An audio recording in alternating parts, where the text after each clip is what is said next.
আমি আর এরা যে বেঁচে গেলাম, মাত্র 20-25 মিনিটের একটা ব্যবধানে আমরা মৃত্যুর হাত থেকে রক্ষা পেয়েছি। আমার শুধু এটাই মনে হয় যে 21 আগস্টের হত্যাকাণ্ডের থেকে বেঁচে যাওয়া, বা কটিরপাড়া ওই বিশাল বোমের হাত থেকে বেঁচে যাওয়া, আবার এই 5ই আগস্ট এই বেঁচে যাওয়ার পিছনে নিশ্চয়ই আল্লাহর কোনো একটা ইচ্ছা আছে, আল্লাহর কোনো হাত আছে। নইলে এবারে তো বেঁচে যাওয়ার কথা না। তারা যেভাবে প্ল্যান করেছিল আমাকে হত্যা করার, সেটা আপনারা পরবর্তীতে দেখেছেন। তবুও এটা বোধহয় আল্লাহরই একটা রহমত। জানি না আল্লাহ আমাকে দিয়ে আরো কিছু কাজ করাতে চান বলেই বোধহয় আমি এখনো বেঁচে আছি। যদিও আমার কষ্ট হচ্ছে, আমি আমার দেশ ছাড়া, ঘর ছাড়া সবকিছু জ্বালিয়ে পড়ে দিয়েছে। 32 নম্বর বাড়িটা পর্যন্ত জ্বালিয়ে দিল। আমরা দুই বন্ধুটা ব্যবহার করি নাই। আমরা তো এই সম্পত্তি আমাদের নিজেদের জন্য ব্যবহার করিনি। ওই বাড়ি থেকে 6 দফা আন্দোলন, ওই বাড়ি থেকে স্বাধীনতার ঘোষণা দিয়েছেন জাতিপিতা, আর ওই বাড়িতেই তো আমার বাবা মা সব জীবন দিয়েছেন, তাদের রক্তের দাগ। আমরা বঙ্গবন্ধু স্মৃতি জাদুঘর করে দিয়েছি। কত দেশি বিদেশি নেতারা ওই ভাষায় ওই ভবনটা তারা ভিজিট করেছেন, কত মতামত মন্তব্য লিখেছেন। সেই স্মৃতিটুকু তারা জ্বালিয়ে পুড়ে শেষ করে দিল। যে স্মৃতিটুকু নিয়ে শুধু আমরা বেঁচে ছিলাম দুই বোন, সেটুকু রাখলো না। আমাদের অন্যায়টা কি? আমাকে কেন ফ্যাসিস্ট বলা হয়, কেন স্বৈরাচার বলা হচ্ছে? আমি কোন স্বৈরাচারী কাজ করেছি? আজকে আপনারা একটু তুলনা করেন তো, এই ইউনূস ক্ষমতা আসার পর ছাত্রদের এমন ভাবে বেয়াদব করেছে, এমন ভাবে ব্যবহার করছে। আছে ছাত্ররা শিক্ষকদের হামলা করে, তাদের গলায় জুতার মালা পরায়, তাদের গাছের সাথে বাঁধে, তাদেরকে পদত্যাগে বাধ্য করে। প্রিন্সিপাল, ভিসি, শিক্ষকদের। সংখ্যালঘুদের উপর হামলা। শুধু সংখ্যালঘু কেন, তারা সমস্ত দরগা শরীফ, পীর আউলিয়ার মাজার, সেখানেও তারা হামলা করে। সেখানে হামলা করছে, মসজিদ টসজিদ সব ভাঙছে, পাশাপাশি গির্জা, একটা গির্জা ভেঙেছে। খ্রিস্টানদের উপর হামলা, হিন্দুদের উপর হামলা, বাড়ি বাড়ি হামলা করে তাদের মেয়েদের উপরে অত্যাচার, তাদের সমস্ত লুটপাট করে নিয়ে আগুন জ্বালিয়ে দিচ্ছে, ব্যবসা প্রতিষ্ঠান ধ্বংস করছে। সবচেয়ে বড় কথা, পুলিশ কত হাজার যে পুলিশ হত্যা করেছে, এবং শুধু হত্যা করে না, হাত কেটে দেওয়া, পা কেটে দেওয়া, আগুন দিয়ে জ্বালিয়ে দেওয়া, সেই কাণ্ড পর্যন্ত করেছে। তারপর অজস্র মিথ্যা মামলা। আমার বিরুদ্ধে 155টার মতো মামলা দিয়েছে, যার অধিকাংশ হত্যা মামলা। আবার আমি যাদের হত্যা করেছি তার মধ্যে ইতিমধ্যে প্রায় 35 জন জীবিত হয়ে ফিরেও এসেছে, কিন্তু মামলা নিয়েই যাচ্ছে। আমার বিরুদ্ধে, রেহানার বিরুদ্ধে, পুতুলের বিরুদ্ধে, জয়ের বিরুদ্ধে, সবার বিরুদ্ধে মামলা। ববি সে তো এনডিপি তে কাজ করে। ববি, আমি, রেহানা, আমাদের সকলে, পুতুল, সবার, পুতুল WHO তে আপনারা জানেন যে সে আঞ্চলিক একজন ডাইরেক্টর হিসেবে, যেখানে 10টা ভোট ছিল, 10টা দেশের ভোট, তার মধ্যে সে 8টা ভোট পেয়ে সে এই পদটা WHO সে পেয়েছে। সে তারও সূচনা ফাউন্ডেশন ওই 5 নম্বরে ছিল, সেটা কয়েকদিন আগে তারা সরে গেছে। সব জ্বালিয়ে দিয়েছে, সব জ্বালানো, সব লুটপাট। কি অপরাধটা করলাম আমরা? খাদ্য নিরাপত্তা দিয়েছি, দারিদ্রের হার কমেছে, মানুষের কল্যাণ করেছি, মানুষের শিক্ষার ব্যবস্থা করে দিয়েছি। ফ্যাসিস্ট কে? 300-র উপর সাংবাদিকের অ্যাক্রেডিটেশন কার্ড বাতিল করে চাকরি খেয়েছে। 106 জন সাংবাদিকের বিরুদ্ধে হত্যা মামলা। প্রায় 100 জনের মতো সাংবাদিক আজ কারাগারে বন্দী। আওয়ামী লীগের নেতা কর্মীরা বন্দী। আওয়ামী লীগের প্রত্যেকটা নেতা কর্মী, একেবারে মানে রাজধানী ঢাকা থেকে নিয়ে শুরু করে উপজেলা পর্যায় পর্যন্ত, ইউনিয়ন পর্যায় পর্যন্ত বাড়ি ঘরে আগুন দেওয়া, ব্যবসা প্রতিষ্ঠান সব ধ্বংস করা, এমনকি সংসদ ভবনে যে হামলা, সংসদ কক্ষে যে সেই ছাত্র নামধারীরা ওখানে বসে সিগারেট খাচ্ছে, পুরো সংসদ ভবনের দলিল পত্র, কাগজপত্র পোড়াতে পারেনি, সেখানে তারা পানি ঢেলে দিয়ে এসেছে নষ্ট করার জন্য। আমি জানি না এই ধরনের ঘটনা কিভাবে তারা ঘটায়। অর্থাৎ এদের হাত থেকে সমস্ত কিছু আজকে ধ্বংস, অগ্নিসংযোগ, চুরি, ডাকাতি, ছিনতাই, বাড়ি বাড়ি হামলা, এগুলো অনবরত চলছে। কোনো মানুষের নিরাপত্তা নাই। নিত্য প্রয়োজনীয় মূল্যের দাম যেভাবে বৃদ্ধি পেয়েছে, আজকে ইনফ্লেশন, হ্যাঁ আমার সময় নাকি দাম বেড়ে গেছে, তাই নাকি লোক খুব খারাপ অবস্থা ছিল, এখন তো দ্বিগুণ দাম বেড়ে গেছে। প্রায় 14% কাছাকাছি হচ্ছে ইনফ্লেশন, প্রত্যেক খাবার জিনিসেরই। আর অন্য জিনিসের দাম তো বেড়েছে। একের পর এক ইন্ডাস্ট্রি বন্ধ, সমস্ত শ্রমিকরা বেকার। আর আমাদের মানে আওয়ামী লীগের অনেক নেতাদের ইন্ডাস্ট্রি তো পুড়িয়ে দিয়েছে। হোটেল পুড়িয়ে দিয়েছে। এবং এই যে গার্মেন্টস, আমরা তো দ্বিতীয় নম্বরে ছিলাম গার্মেন্টস এক্সপোর্টে, 50% তা কমে গেছে। সমস্ত ব্যবসা চলে যাচ্ছে, বিনিয়োগ চলে যাচ্ছে অন্য দেশে, কিছু ভারতে, কিছু শ্রীলঙ্কা, পাকিস্তান এবং বিভিন্ন জায়গায় চলে যাচ্ছে। দেশের অর্থনীতি সম্পূর্ণভাবে ধ্বংস, জিডিপি কমে গেছে, মাথা পিছু আয় কমে গেছে, মানুষের কর্মসংস্থান ব্যবস্থা নাই। তার উপর সন্ত্রাস জঙ্গি যারা ছিল সবাইকে জেল থেকে মুক্তি দেওয়া। 21শে আগস্ট গ্রেনেড হামলায় যারা সাজাপ্রাপ্ত আসামি তাদের খালি মুক্তি দেয়নি, তাদেরকে আবার মানে একজনকে তো উপদেষ্টাই বানিয়ে দিল, এক পুলিশ অফিসারকে। যারা নিহত এবং আহত, কেউ বোধহয় এদের মামলার হাত থেকে রেহাই পাচ্ছে না। নানাভাবে জনগণকে চরমভাবে তারা অপমান করে যাচ্ছে এই ইউনূস বাহিনী। কারণ সংবিধান লঙ্ঘন করে সে ক্ষমতা এসেছে, তার তো মানুষের প্রতি তার কোনো দায়বদ্ধতা আছে বলে মনে করি না আমি। নইলে তালা ভেঙে ভেঙে এক একজনের বাড়িতে ঢুকেছে, সমস্ত সংসদ সদস্যদের এমপি হোস্টেলে ঢুকেছে, তালা ভেঙে এই ছাত্র নামধারীরা ঢুকে সব লুটপাট করেছে। আমাদের যা লুটপাট করেছে এদেরও চায়নি। প্রধান বিচারপতি এবং বিচারপতিদের বাড়িতে লাঠি সোটা অস্ত্র নিয়ে, তরবারি নিয়ে হামলা, তাকে পদত্যাগে বাধ্য করাও। নির্বাচন commission, Bangladesh human rights commission, তারপরে পাবলিক সার্ভিস কমিশন, কোনো কিছুই বাদ নাই, সব জায়গায় হামলা করা। এমনকি চাকরি খেয়ে যাচ্ছে। একটা কি পুলিশের তাদের পাসিং আউট প্যারেড কি নাস্তায় গোলমাল করেছে বলে 250 পুলিশ বাদ, তাদের তো ট্রেনিং কেড়ে নিতে পারেনি, তার চাকরি থেকে বাদ। সরকারি অফিসারদের অপমান করা, কত 25 জনের বিরুদ্ধে মামলা, 3 জন সাবেক প্রিন্সিপাল সেক্রেটারি কারাগারে বন্দী। সরকারি অফিসার, পুলিশ অফিসার থেকে শুরু করে কেউ তো বাদ যাচ্ছে না, কেউ তো বাদ যাচ্ছে না। দেশটাকে একটা জঙ্গি রাষ্ট্রে পরিণত করেছে, জঙ্গিদের দ্বারা চালাচ্ছে। হলি আর্টিজানে যখন আক্রমণ হলো, আমরা সেটা মোকাবেলা করে তাদেরকে বিচার করলাম, সাজাপ্রাপ্ত আসামি ইউনূস সাহেব তাদেরকেও ছেড়ে দিয়েছে, তারাও মুক্তি পেয়ে গেছে। 21 আগস্ট গ্রেনেড হামলার আসামি সাজাপ্রাপ্ত, হলি আর্টিজানের আসামি, 7 খুনের আসামি সবই মুক্ত। কোন সন্ত্রাসী দুর্নীতিবাজ কেউই আর জেলে নাই। আপনারা দেখেছেন যে তারেক রহমানের দুর্নীতির ব্যাপারে FBI এর একজন অফিসার, তিনি কিন্তু একটা মেসেজ দিয়েছে, একটা স্ট্যাটাস দিয়েছে। সে যে নিজে এসে সাক্ষী দিয়ে গিয়েছিল, সেই সাক্ষী দিয়েছে তার সাজা। এবং খালেদা জিয়ার নাইকো কেসেও কিন্তু তারা সাক্ষী দিতে প্রস্তুত ছিল। সে অসুস্থ হয়ে যায় বারবার, আমি তো তাকে সাজা থেকে মুক্তি দিয়ে বাড়িতে থাকার ব্যবস্থা করে দিয়েছিলাম আমার এক্সিকিউটিভ অথরিটি দিয়ে। সে একটা মামলা কয়েক ঘন্টার মধ্যে দেখা গেল যে কয়েকশো মামলা থেকে সবাই খালাস। তো অর্থাৎ কি, বাংলাদেশ এখন সন্ত্রাস জঙ্গিদের অভয়ারণ্য, তাদের দ্বারাই ক্ষমতা দখল করেছে ইউনূস এবং তাদের নিয়ে চলছে। তাহলে একটা মিডিয়া কথা বলতে পারে না, কোনো নিউজ দিতে পারে না। আওয়ামী লীগের নেতা কর্মীরা 14 ডিসেম্বর বুদ্ধিজীবী কবরস্থানে যাবে, সেখানে যেতে পারবে না, পুলিশের বাধা, তার একটা ফুল পর্যন্ত নিতে দেয়নি। তারপর বলে আওয়ামী লীগ আসে নাই। এক কলমের খোঁচায় নির্বাচিত জেলা পরিষদ, উপজেলা পরিষদ, ইউনিয়ন পরিষদ সব বাতিল। আওয়ামী লীগ আইন করে কোটা সংস্কার আন্দোলন থেকে শুরু, আর শেষটা হলো বাংলাদেশের ইতিহাসের সবচেয়ে ভয়াবহ স্বৈরশাসনের পতনের মাধ্যমে। কেন হঠাৎ পদত্যাগ করতে বাধ্য হলেন শেখ হাসিনা? এর পেছনে কি শুধুই কোটা সংস্কারই ছিল? চলুন এক নজরে দেখে আসি পুরো কোটা সংস্কার আন্দোলনটি।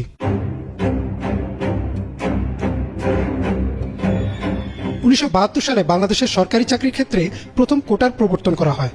2018 সাল পর্যন্ত সরকারি চাকরির ক্ষেত্রে মোট কোটা ছিল 56%, যার মধ্যে মুক্তিযোদ্ধা কোটা 30%, নারী কোটা 10%, জেলা কোটা 10%, ক্ষুদ্র জাতিগোষ্ঠী কোটা 5% ও প্রতিবন্ধী কোটা 1%।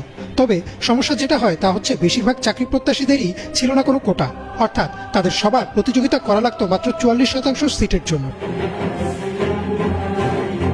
এই বৈষম্যের কারণে 2018 সালের জানুয়ারি থেকে ঢাকা বিশ্ববিদ্যালয় সহ দেশের প্রায় সবগুলো পাবলিক বিশ্ববিদ্যালয়ের শিক্ষার্থীরা আন্দোলনের রাস্তায় নামেন। তাদের দাবি ছিল কোটা সংস্কার করা, যেন মেধার ভিত্তিতে নিয়োগের সুযোগ তৈরি হয়। এছাড়াও তখন সরকারের বিরুদ্ধে এই অভিযোগ ওঠে যে এই কোটার ব্যবহার করে সরকার তার অনুগত লোকদের সব খাতে বসাচ্ছেন, যেন সব ক্ষেত্রেই আওয়ামী লীগ সরকারের নিয়ন্ত্রণ থাকে। শিক্ষার্থীরা শান্তিপূর্ণভাবে দেশের বিভিন্ন সড়ক অবরোধ করে অবস্থান নেন। তাদের দাবির জবাবে তৎকালীন কৃষিমন্ত্রী মতিয়া চৌধুরী সংসদে দাঁড়িয়ে বলেন, মুক্তিযোদ্ধারা কোটা পাবে না তো কি রাজাকারের বাচ্চারা কোটা পাবে? তার এই বক্তব্যের ফলে ফেটে পড়ে ছাত্র সমাজ, আরো জোরদার হয় আন্দোলন। কিন্তু সেই আন্দোলন দমাতে সরকার পুলিশ ও ছাত্রলীগকে দায়িত্ব দেয়। একদিকে পুলিশ টিয়ারশেল ও লাঠিচার্জ করে, অন্যদিকে ছাত্রলীগের সন্ত্রাসীরা দেশীয় অস্ত্র নিয়ে ঝাঁপিয়ে পড়ে নিরস্ত্র ও সাধারণ শিক্ষার্থীদের উপর। এই হামলায় বহু শিক্ষার্থী গুরুতর আহত হয়। সামাজিক যোগাযোগ মাধ্যমে হামলার ভিডিও ছড়িয়ে যায় দেশ বিদেশে। সরকার ফেসবুক সহ বেশ কিছু সামাজিক যোগাযোগ মাধ্যম বন্ধ করে দেয়, কিন্তু ইতোমধ্যেই এই হামলার ঘটনা আন্তর্জাতিক গণমাধ্যমের নজর কাড়ে এবং অনেকটা চাপে পড়ে তৎকালীন প্রধানমন্ত্রী শেখ হাসিনা কোটা প্রথা বাতিল করে দেন এবং শেষ হয় আন্দোলন। 2018 সালের 4 অক্টোবর কোটা বাতিল করে প্রজ্ঞাপনও জারি করে সরকার। এরপর কেটে যায় 6 বছর। 2024-এর নির্বাচনে চতুর্থবারের মতো সরকার গঠন করে আওয়ামী লীগ। শপথ নেওয়ার 6 মাসের মাথায় 5 জুন 2018-তে জারি করা প্রজ্ঞাপন বাতিল করে দেয় বাংলাদেশ সুপ্রিম কোর্টের হাইকোর্ট ডিভিশন এবং কোটা পুনর্বহাল করা হয়। ফলে আবারও ফুঁসে ওঠে ছাত্র সমাজ। এবার বৈষম্য বিরোধী ছাত্র আন্দোলনের নেতৃত্বে সারা দেশে পাবলিক বিশ্ববিদ্যালয়ের ছাত্ররা রাস্তায় নামেন।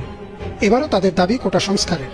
সরকারের বেশ কিছু মন্ত্রী বলেন তাদের দাবির পক্ষে সুপ্রিম কোর্টে আপিল করা হয়েছে এবং বিষয়টি প্রক্রিয়াধীন রয়েছে। শিক্ষার্থীদের ধৈর্য ধরতে বলেন তারা। শুনানির দিন ধার্য করা হয় 7 আগস্ট। কিন্তু ছাত্রদের বুঝতে আর বাকি ছিল না যে এটা সরকারের একটা কৌশল কোটা পুনর্বহাল করার। কারণ বিচার ব্যবস্থা থেকে শুরু করে প্রশাসনের সব ক্ষেত্রেই আওয়ামী লীগ সরকারের অনুগত। তাই তাদের দাবি ছিল সংসদে আইন পাশ করে কোটা প্রথা সংস্কার করা। 2024 সালের 14 জুলাই চীন পরবর্তী সংবাদ সম্মেলনে শেখ হাসিনা আন্দোলনকারীদের রাজাকারের নাতিপুতি বলে অভিহিত করেন। তার মানে কি মুক্তিযুদ্ধের সন্তান নাতিপুতিরা কেউ মেধাবী না? যত রাজাকার বাচ্চারা নাতিপুতি হলো মেধাবী, তাই না? তার এই বক্তব্যের প্রতিক্রিয়ায় সেদিন রাতেই উত্তাল হয়ে ওঠে ঢাকা বিশ্ববিদ্যালয়, জাহাঙ্গীরনগর বিশ্ববিদ্যালয় সহ দেশের প্রায় সব পাবলিক বিশ্ববিদ্যালয়। শিক্ষার্থীরা স্লোগান দিতে থাকেন, তুমি কে আমি কে, রাজাকার রাজাকার, কে বলেছে স্বৈরাচার স্বৈরাচার। শিক্ষার্থীদের এই স্লোগানকে ইস্যু করে একে একে উস্কানিমূলক বক্তব্য দিতে থাকেন আওয়ামী লীগের সাধারণ সম্পাদক এবং সড়ক পরিবহন ও সেতুমন্ত্রী ওবায়দুল কাদের, শিক্ষামন্ত্রী মহিবুল হাসান চৌধুরী নফিল সহ অনেকেই। ওবায়দুল কাদের তার এক বক্তব্যে বলেন, এসব রাজাকারদের প্রতিহত করতে ছাত্রলীগই যথেষ্ট। তার এই উস্কানিমূলক বক্তব্যের পর সভাপতি সাদ্দামের নেতৃত্বে দেশীয় অস্ত্র নিয়ে ঠিক 2018-র মতো এবারও সাধারণ শিক্ষার্থীদের উপর হামলা করে ছাত্রলীগ। লাঞ্ছিত করা হয় নারী শিক্ষার্থীদেরও। তবে এবার আর শিক্ষার্থীরা চুপ থাকেনি, তারাও পাল্টা প্রতিরোধ গড়ে তোলে। সাধারণ শিক্ষার্থীদের প্রতিরোধের মুখে বিশ্ববিদ্যালয় হল ছেড়ে পালাতে শুরু করে ছাত্রলীগের নেতাকর্মীরা। একে একে দেশের প্রায় সব পাবলিক বিশ্ববিদ্যালয়কে ছাত্রলীগ মুক্ত ঘোষণা করে সাধারণ শিক্ষার্থীরা। ছাত্রলীগের চেষ্টা বিফলে গেলে মাঠে নামে পুলিশ। তারা শিক্ষার্থীদের উপর লাঠিচার্জ করে, টিয়ারশেল নিক্ষেপ করে, এমনকি ছড়াগুলিও চালায়। একে একে সব বিশ্ববিদ্যালয় পরিণত হয় রণক্ষেত্রে। এমন অবস্থায় রংপুরে বেগম রোকেয়া বিশ্ববিদ্যালয়ের শিক্ষার্থী আবু সাইদকে পুলিশ নিরস্ত্র অবস্থায় খুব কাছ থেকে গুলি করে হত্যা করে। সামাজিক যোগাযোগ মাধ্যমে দ্রুত ছড়িয়ে পড়ে আবু সাইদের হত্যার ভিডিও। এতদিন চুপ থাকলেও আবু সাইদের মৃত্যুর পর মাঠে নামে বেসরকারি বিশ্ববিদ্যালয়ের শিক্ষার্থীরাও। শুধু বেসরকারি বিশ্ববিদ্যালয় না, সারা দেশের স্কুল ও কলেজের শিক্ষার্থীরাও যোগ দেয় আন্দোলনে। রাজধানী রামপুরা, উত্তরা, যাত্রাবাড়ি সহ দেশের অনেক জায়গায় শুরু হয় তুমুল সংঘর্ষ। 17 তারিখও ইস্ট ওয়েস্ট, ব্র্যাক, এমআইএসটি বিশ্ববিদ্যালয় ও ইম্পেরিয়াল কলেজের ছাত্র সহ সারা দেশে অন্তত 10 জন নিহত হয়। পরদিন অর্থাৎ 18 জুলাইও চলে সংঘর্ষ। রামপুরায় বিটিভির ভবনে ধরিয়ে দেওয়া হয় আগুন, হেলিকপ্টার থেকে ছোড়া হয় গুলি। একের পর এক খবর আসতে থাকে ছাত্র হত্যার। সামাজিক যোগাযোগ মাধ্যমে ছড়িয়ে পড়তে থাকে এসব ভিডিও। অবস্থা ক্রমেই আইন শৃঙ্খলা বাহিনীর নিয়ন্ত্রণের বাইরে চলে যায়। 18 জুলাই রাত থেকে বন্ধ করে দেওয়া হয় ইন্টারনেট। ফলে পুরো বিশ্ব থেকে বিচ্ছিন্ন হয়ে যায় বাংলাদেশ। জারি করা হয় কারফিউ এবং রাস্তায় সেনাবাহিনী মোতায়েন করা হয়। তথ্য ও যোগাযোগ প্রতিমন্ত্রী জুনায়েদ আহমেদ পলক বলেন, শিক্ষার্থীরা ডেটা সেন্টারে আগুন দিয়েছে, তাই বন্ধ রয়েছে ইন্টারনেট। কিন্তু ইন্টারনেট বন্ধের পেছনে ছিল এক ভয়াবহ পরিকল্পনা। সারা দেশে যোগাযোগ বিচ্ছিন্ন করে শুরু হয় ক্র্যাকডাউন। বিভিন্ন বাহিনীতে থাকা সরকারের অনুগত লোকেদের নামিয়ে দেওয়া হয় রাস্তায়। এবার আর ছড়াগুলি না, চাইনিজ রাইফেল, অ্যাসল্ট রাইফেল ও পিস্তল নিয়ে একে একে গুলি করে মারা হয় নিরস্ত্র ছাত্রদের। শিক্ষার্থীদের বুকে ও মাথায় টার্গেট করে চালানো হতে থাকে গুলি। 19, 20 ও 21 জুলাই চলে এই গণহত্যা। ইন্টারনেট বন্ধ থাকায় গণহত্যার খবর খুব একটা প্রকাশ্যে আসেনি, কিন্তু 23 জুলাই ব্যবসায়ী ও আন্তর্জাতিক সংস্থাগুলোর চাপে পড়ে ইন্টারনেট চালু করতে বাধ্য হয় সরকার। তবে বন্ধ থাকে ফেসবুক, হোয়াটসঅ্যাপ সহ বেশ কিছু সামাজিক যোগাযোগ মাধ্যম। কিন্তু ভিপিএন এর কল্যাণে সামাজিক মাধ্যমে একে একে প্রকাশ পেতে থাকে নৃশংস গণহত্যার ভিডিও ও ছবি। শুধু তাই না, প্রতি রাতে দেশে বিভিন্ন এলাকায় রাস্তার লাইট বন্ধ করে ব্লক রেড চালিয়ে আন্দোলনের সাথে জড়িত শিক্ষার্থীদের তুলে নিয়ে যায় পুলিশ। কারোই আর বুঝতে বাকি থাকে না কেন ইন্টারনেট বন্ধ করা হয়েছিল। এর মধ্যে তৎকালীন ডিবি প্রধান হারুন রশিদ বৈষম্য বিরোধী ছাত্র আন্দোলনের 6 সমন্বয়ককে নিরাপত্তার অজুহাতে ডিবি কার্যালয়ে আটকে রাখে এবং একটি লিখিত বক্তব্য পাঠ করায়, যাতে বলা হয় তারা সব আন্দোলন প্রত্যাহার করেছে। কিন্তু শিক্ষার্থীরা বুঝে ফেলে যে এই বক্তব্য জিম্মি করে আদায় করা, তাই তারা আন্দোলন চালিয়ে যাওয়ার ঘোষণা দেয়। শেখ হাসিনার ক্ষমা চাওয়া, স্বরাষ্ট্রমন্ত্রী ও সাধারণ সম্পাদকের পদত্যাগ এবং সকল গণহত্যার বিচার সহ 9 দফা দাবি প্রস্তাব করেন শিক্ষার্থীরা। এদিকে শেখ হাসিনা একে একে বিটিভি ভবন, ভাঙচুর হওয়া মেট্রো রেলের স্টেশন পরিদর্শনে গিয়ে কান্না করেন, যা শিক্ষার্থী, অভিভাবক এবং শিক্ষকদের মধ্যে জন্ম দেয় চরম ক্ষোভ। তারা বলেন, এতগুলো মৃত্যুর চেয়ে মেট্রো রেল আর বিটিভির মূল্য বেশি। একে একে রাস্তায় নেমে আসেন মাদ্রাসার শিক্ষার্থীরা, অভিভাবক, শিক্ষক, অভিনয়শিল্পী, ব্যাংক তারকা সহ সর্বস্তরের মানুষ। এমনকি আন্দোলনরত শিক্ষার্থীদের পাশে দাঁড়ান রাজধানীর রিকশা চালকরাও। সরকার চাপে পড়ে আশ্বাস দেয় যে সকল হত্যাকাণ্ডের বিচার করা হবে এবং আটক 6 সমন্বয়কদের ছেড়ে দিতেও বাধ্য হয়। নিহত শিক্ষার্থীদের স্মরণে 31শে জুলাই সরকারিভাবে শোক ঘোষণা করা হয়। সারা দেশের ছাত্র সমাজ ও সাধারণ জনগণ সেই শোক প্রত্যাখ্যান করে এবং কালোর বদলে লাল রং ধারণ করেন।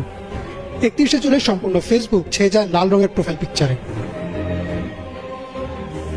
আগস্টের 2 তারিখ বিকেলে আনুমানিক 2 লক্ষ লোক জড়ো হন কেন্দ্রীয় শহীদ মিনার প্রাঙ্গণে। সকল শ্রেণী পেশার মানুষের মধ্যে বয়ে যায় এক গণজোয়ার। অনেকেই একে বলেন দেশের ইতিহাসে সবচেয়ে বড় গণ অভ্যুত্থান। সেদিনই 6 সমন্বয়ক 1 দফা দাবি তুলে ধরেন শেখ হাসিনার পদত্যাগ এবং 4 আগস্ট থেকে ডাক দেন অসহযোগ আন্দোলনে। শেখ হাসিনা শিক্ষার্থীদের আলোচনায় বসার আমন্ত্রণ জানান। তিনি বলেন, গণভবনের দরজা সবসময় খোলা আছে। তবে পরদিনই অর্থাৎ 3 আগস্ট উত্তরা, কুমিল্লা, মুন্সিগঞ্জ সহ দেশের বেশ কিছু জায়গায় পুলিশ ও ছাত্রলীগ হামলা চালায়। সেদিনও নিহত হয় বেশ কয়েকজন। 3 তারিখ রাতে ওবায়দুল কাদের আওয়ামী লীগের নেতাকর্মীদের নির্দেশনা দেন পরদিন থেকে প্রতি ওয়ার্ডে ওয়ার্ডে প্রতিরোধ গড়ে তুলতে। এদিকে সেনাপ্রধান জেনারেল ওয়াকারুজ্জামান এক জরুরি বৈঠকে বসেন অন্যান্য সেনা কর্মকর্তাদের সাথে। সেই বৈঠকে সিদ্ধান্ত নেওয়া হয় সেনাবাহিনী আর গুলি চালাবে না, তারা সাধারণ মানুষের পাশে থাকবে। আর এই সিদ্ধান্তের পরই পরিস্থিতি পাল্টে যায় ছাত্রদের পক্ষে। 4 আগস্ট রবিবার সকাল থেকে অসহযোগ আন্দোলনে যোগ দেয় শিক্ষার্থী সহ নানা শ্রেণী পেশার মানুষ। আন্দোলনকারীরা জড়ো হতে থাকে শাহবাগ, সায়েন্স ল্যাব সহ দেশের বিভিন্ন জায়গায়। বেলা 11টার পর থেকেই তাণ্ডব শুরু করে অস্ত্রধারী আওয়ামী লীগ, যুবলীগ ও ছাত্রলীগের নেতাকর্মীরা, এবং এই দিন পুলিশ নিষ্ক্রিয় ভূমিকা পালন করে। সম্পূর্ণ কোটা আন্দোলনে এই 4 আগস্ট ছিল সবচেয়ে রক্তাক্ত। এদিন পুলিশ, আওয়ামী লীগের নেতাকর্মী ও সাধারণ শিক্ষার্থী সহ শতাধিক মানুষের মৃত্যু হয়। শুরুতে কিছুটা পিছুপা হলেও অনেকটা পাবজি স্টাইলে পাল্টা আক্রমণ করে সাধারণ শিক্ষার্থীরা। এছাড়াও ঢাকা সহ দেশের বিভিন্ন জায়গায় ছাত্রলীগ কর্মীদের আক্রমণ থেকে শিক্ষার্থীদের রক্ষা করে সেনাবাহিনীর সদস্যরা, ফলে আওয়ামী লীগের সন্ত্রাসীরা পিছু হটতে বাধ্য হয়। 4 আগস্ট দুপুরে ঘোষণা আসে 6 August long march to Dhaka অনুষ্ঠিত হবে। তবে সারাদিনে চলা তাণ্ডবের কথা বিবেচনা করে 6 সমন্বয়ক ঘোষণা দেন পরদিনই অর্থাৎ 5 আগস্ট হবে লং মার্চ টু ঢাকা। আরও ঘোষণা আসে, যদি সরকার আবার ইন্টারনেট, মোবাইল নেটওয়ার্ক বন্ধ করে দেয় অথবা 6 সমন্বয়কদের যদি হত্যা বা গুমও করে ফেলে, তবুও যেন এই লং মার্চ অব্যাহত থাকে। তারা সারা দেশের সাধারণ জনগণকে সেদিন রাস্তায় নেমে আসার আহ্বান জানান। তাদের আহ্বানে সাড়া দিয়ে রাতেই ঢাকার দিকে যাত্রা শুরু করে মানুষ, যে যেভাবে পেরেছে, কেউ ট্রাকে, কেউ সিএনজিতে, তবে অধিকাংশই পায়ে হেঁটে আসতে থাকেন ঢাকার দিকে। এদিকে 5 আগস্ট সকাল থেকেই থমথমে ছিল রাজধানী ঢাকার পরিবেশ। সকাল 10:30টায় শিক্ষার্থীরা শহীদ মিনারে জড়ো হওয়া শুরু করলে আবারও অ্যাকশনে নামে পুলিশ। ছোড়া হয় টিয়ার শেল, গুলি ও সাউন্ড গ্রেনেড। তবে 11টার পর থেকেই শাহবাগে নামতে শুরু করে সাধারণ মানুষের ঢল। বঙ্গভবন ও গণভবনে বাড়িয়ে দেওয়া হয় নিরাপত্তা। এদিকে সকাল 10টায় শেখ হাসিনা 3 বাহিনীর প্রধান ও পুলিশের আইজিপিকে ডেকে আরও বেশি কঠোর হওয়ার নির্দেশনা দেন। বেশ কয়েকটি সূত্র নিশ্চিত করেছে যে কোনো মূল্যেই তিনি ক্ষমতা ধরে রাখতে চেয়েছিলেন। সেনাপ্রধান ওয়াকারুজ্জামান শেখ হাসিনাকে পদত্যাগের উপদেশ দেন এবং বলেন পরিস্থিতি পুরোপুরি নিয়ন্ত্রণের বাইরে। আইজিপিও বলেন পুলিশও বেশি সময় কঠোর অবস্থান ধরে রাখতে পারবে না। শেখ হাসিনার বোন শেখ রেহানা ও পুত্র জয়ও বলেন পদত্যাগ করতে। পরে তিনি পদত্যাগে রাজি হন এবং জাতির উদ্দেশ্যে একটি ভাষণ রেকর্ড করতে চান। এদিকে 11টার পর থেকে রাজধানী যাত্রাবাড়ি, শনিয়াখড়া, উত্তরা, সাভার দিয়ে কয়েক লক্ষ লোক ঢাকায় প্রবেশ করে। শাহবাগে তৈরি হয় এক জনসমুদ্র এবং সেই জনসমুদ্র যাত্রা শুরু করে গণভবনের দিকে। পরিস্থিতি ও দূরত্ব বিবেচনা করে সেনাপ্রধান শেখ হাসিনাকে 45 মিনিটের সময় বেঁধে দেন। তার ভাষণ রেকর্ডের প্রক্রিয়াও বাতিল করা হয়। 2টি লাগেজ নিয়ে গণভবন থেকে বিমান বাহিনীর একটি হেলিকপ্টারে শেখ হাসিনা চলে আসেন তেজগাঁও পুরানো বিমানবন্দরে। সেখান থেকে তিনি বঙ্গভবনে এসে রাষ্ট্রপতির কাছে পদত্যাগপত্র জমা দিয়ে আবার চলে যান বিমানবন্দরে। বিমান বাহিনীর একটি পরিবহন বিমানে শেখ হাসিনা ও শেখ রেহানা পালিয়ে যান দেশ থেকে। দুপুর 2টায় সেনাপ্রধানের জাতির উদ্দেশ্যে ভাষণ দেওয়ার কথা থাকে, কিন্তু সেই ভাষণের সময় পিছিয়ে দেওয়া হয়। তবে 2টার কিছু পর থেকে খবর প্রকাশিত হয়ে যায় যে শেখ হাসিনা পদত্যাগ করেছেন এবং দেশ ছেড়েছেন। বাঁধভাঙা উল্লাসে ফেটে পড়ে শিক্ষার্থী সহ সকল শ্রেণী পেশার মানুষ। ঢাকার প্রতিটি রাস্তায় নামে আনন্দ মিছিল, লোকে লোকারণ্য হয়ে যায় সারা দেশের সব রাজপথ। জনগণ সব বাধা উপড়ে পৌঁছে যায় গণভবনে, যদিও ততক্ষণে দেশ ছেড়ে পালিয়েছেন শেখ হাসিনা। উচ্ছ্বাসে আনন্দে গণভবন থেকে শেখ হাসিনা ব্যবহার করা জিনিসপত্র নিয়ে যেতে থাকে আমজনতা, যদিও সেদিন রাতের মধ্যেই প্রায় 80% জিনিস ফিরিয়ে দেন সাধারণ মানুষ। বেলা 3:30টায় সেনাপ্রধান জেনারেল ওয়াকারুজ্জামান আনুষ্ঠানিকভাবে জানান যে শেখ হাসিনা পদত্যাগ করেছেন এবং শীঘ্রই দেশে একটি অন্তর্বর্তীকালীন সরকার গঠন হবে এবং সেই সরকারের অধীনে হবে নির্বাচন। অবশেষে পতন হলো বাংলাদেশের ইতিহাসের সবচেয়ে বড় স্বৈরশাসকের। অনেকে হয়তো ভাবতে পারেন যে সামান্য এক কোটা সংস্কার আন্দোলন কিভাবে 15 বছর ধরে জেঁকে বসা এক শাসকের পতন ঘটায়। আসলে এই পতনের পিছনে শুধু কোটা সংস্কার ছিল না, সাধারণ মানুষের দীর্ঘ 15 বছরের ক্ষোভ, বিরোধী রাজনৈতিক দলগুলোর উপর চলা অত্যাচার, সীমাহীন দুর্নীতি ও লুটপাট, দ্রব্যমূল্যের লাগামহীন ঊর্ধ্বগতি, ছাত্রলীগ যুবলীগের অত্যাচার ও চাঁদাবাজি, বিচার বহির্ভূত হত্যাকাণ্ড ও গুম, এবং সবশেষে শেখ হাসিনার অহংকার ও দাম্ভিকতার ফলে জনমনে যে ক্রোধের বারুদ জমা হয়, সেই বারুদেই আগুন দেয় কোটা সংস্কার আন্দোলন। আর বিশ্বের ইতিহাস সাক্ষী, যে কোনো দেশের যে কোনো স্বৈরশাসক যখনই ছাত্রদের বুকে গুলি চালায়, তখনই তার পতনের দিন গণনা শুরু হয়। জেনারেশন জেড বা জেনজি তাদের বুকের তাজা রক্ত ঢেলে এনে দিয়েছে নতুন স্বাধীনতা। এখন আমাদের সবার দায়িত্ব নিজ নিজ অবস্থান থেকে এই স্বাধীনতাকে রক্ষা করা। আওয়ামী লীগ সভাপতি শেখ হাসিনা, যিনি বর্তমান সরকারের সময় এসে তিনি একজন পলাতক এবং বাংলাদেশ থেকে বিভিন্ন হত্যাকাণ্ডে অভিযুক্ত একজন আসামি হিসেবে ভারতে আশ্রয় নিয়েছেন এবং ভারত থেকে তিনি একাধিক ভার্চুয়াল জনসভায় তিনি কথা বলছেন। সবশেষ লন্ডনে তিনি 8 ডিসেম্বর যে ভার্চুয়াল জনসভায় যোগ দিয়েছেন, এটা নিয়ে একটা তোলপাড় অবস্থা তৈরি হয়েছে। যার রিয়েকশন দিচ্ছেন বা দিতে বাধ্য হচ্ছেন তার প্রতিদ্বন্দ্বী যদি বলি বা তার প্রতিপক্ষ যদি বলি, প্রতিদ্বন্দ্বী বলতে ভুল হবে, প্রতিপক্ষ যদি এটা বর্তমান সরকারও বলি যে ডক্টর ইউনূস নেতৃত্বাধীন অন্তর্বর্তীকালীন সরকার, যদি আমি বলি বিএনপি, যদি আমি বলি জামাত ইসলামী, তাদের সবাইকেই অন্তত রিয়েকশন দিতে বাধ্য করেছেন বা তারা রিয়েকশন দিয়েছেন এবং সেই রিয়েকশন মোটেই পজিটিভ নয়, তারা খুব তীব্র রিয়েকশন দিয়েছেন, কড়া প্রতিক্রিয়া জানিয়েছেন। প্রথমত আসি শেখ হাসিনা এই লন্ডনে জনসভার মধ্যে দিয়ে এবং তার বক্তৃতা দেওয়ার মধ্যে কি বোঝাতে চাইলেন, কি প্রকাশ করতে চাইলেন। অনেকেই বলছেন যে তিনি তার বক্তৃতায় তিনি রাজনীতি করবেন কি করবেন না এই কথা তিনি মুখ দিয়ে পরিষ্কার করেননি। আসলে এটা কি আর পরিষ্কারের বাকি আছে? তিনি ভারতে বসে কথা বলছেন এবং ভারতে বসে তিনি রাজনৈতিক সমাবেশে যোগ দিয়ে একরকম তার দলকে নির্দেশনা দেওয়ার চেষ্টা করছেন। বাংলাদেশের আইন অনুযায়ী যেহেতু ট্রাইব্যুনাল তার বক্তব্যে প্রচার প্রকাশে নিষেধ করেছে, সুতরাং কোন কথাটা ট্রাইব্যুনাল চোখে বা শেখ হাসিনার প্রতিপক্ষের চোখে এটা স্পর্শকাতর বা দেশবিরোধী অথবা অসঙ্গতিপূর্ণ আমরা জানি না, এক একজনের কাছে এক এক রকম। তাই আমি তার বক্তব্যের বর্ণনায় গেলাম না, আমি শুধু বলবো তিনি এই বক্তব্যগুলো দিয়ে তার দলকে চাঙা করার আবার একটি চেষ্টা করেছেন কিনা। দেখেন, জনসভায় আসাটা, ভার্চুয়ালি আসাটা তার একটা স্টেপের ডেভেলপমেন্ট। এর আগে তিনি টুকটাক স্টেপ নিয়েছেন। তিনি যে টেলিফোনে কথা বলে, এটা কখনো বলা হয় তার নেতাকর্মীরা শুনছেন, কখনো বলা হচ্ছে তিনি নিজেই বলেছেন যে এই কথোপকথন ছড়ানোর জন্য। সেটা একটা স্টেপ যদি ধরে নেই, তারপর তিনি যে বর্তমান সরকারের ইচ্ছার বাইরে অপছন্দ হলেও তিনি ইন্ডিয়ায় বসে তিনি বক্তৃতা বিবৃতি দিচ্ছেন, এই জিনিসগুলো একটা স্টেপ। তারই আরেকটা অগ্রবর্তী স্টেপ হচ্ছে তার লন্ডনে ভাষণ দেওয়া। কেন তিনি ভাষণ দিয়েছেন? তিনি ক্লিয়ার করতে চাইছেন যে তিনি রাজনীতিতে আছেন, যতদিন বেঁচে আছেন তিনি রাজনীতিতে আছেন, নাম্বার 1। নাম্বার 2, তিনি বোঝাতে চাইছেন যে ইন্ডিয়ায় বসে থেকে তিনি রাজনীতি করতে যাচ্ছেন এবং এটা এখন ওপেন সিক্রেট যে ইন্ডিয়া শেখ হাসিনাকে সেই পরিবেশ দিয়েছে যে ইন্ডিয়ায় বসে থেকে তিনি এই রাজনৈতিক কর্মকাণ্ডগুলো করবেন। বর্তমান সরকার যতই ইন্ডিয়াকে কমপ্লেন করুক, যত অভিযোগ দেখ বা যতভাবেই তাদের সঙ্গে যোগাযোগ করুক, যত পত্রালাপি করুক, ইন্ডিয়া তার জায়গা থেকে সে শেখ হাসিনাকে স্পেসটা দিচ্ছে। বিএনপি বলছে শেখ হাসিনা এই বক্তৃতা, ভার্চুয়াল বক্তৃতা দেওয়ার মধ্যে দিয়ে তিনি পলাতক, তার এটা আইন সিদ্ধ নয়, তিনি একটা পলিটিক্যাল একটা স্পেস তৈরির চেষ্টা করছেন।